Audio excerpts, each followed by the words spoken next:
Assalamualaikum Cik Mail. Ya Allah, lama tak jumpa. Baju apa sekarang? Ha? Berapa sekarang? Berapa lama dah? Ini kat setahun dah. Setahun lebih. Sekarang ni dekat Lebang okey tak punya ke? Alhamdulillah. Cuaca baik. Memang cun. Dengar cerita kat sini angin kuat betul? Dia ada hari-hari dia.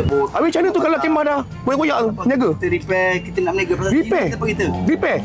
Kita repair lah. Ada yang kalau kualiti baik sikit memang ada 300 lebih. Kalau kurang sikit ada yang 200 lebih. Oh mahal. Ni macam kuih macam ni apa yang lubang-lubang ni orang buat kuih biar menjaga ikhlas-ikhlas. Penuhkan lubang ni. Lubang-lubang ni apa? Ha? Saja buat kosong lubang kat tengah. Tak boleh. Kena menjaga penuhkan kuih apa? Lubang-lubang ni. Kita walaupun kita lubang kita bagi jambatan. Bagi jambatan. Ini banyak jenis bang. Oh yo. Oh macam-macam bang. Pelbagai bang. Pelbagailah. Pelbagai bang. Jadi hari ni cuaca baik Cuaca baik alhamdulillah. Tak ada ribut, tak ada apa. Tapi dengar sekarang Melaka sekarang dekat hujan. Sini pernah banjir tak? Tentu. Banjir tak ada tapi angin ribut pasir memang kuat. Angin ribut pasir bang Pasir. pakcik, takkan sembang-sembang dapat? Dapat ni?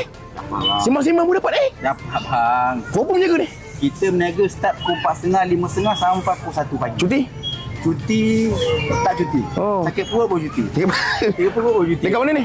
Pantai Kelebang bang. Pantai Kelebang. Kelebang walk. Ni free ke bayar? Janganlah bang. Influencer ni, 40k.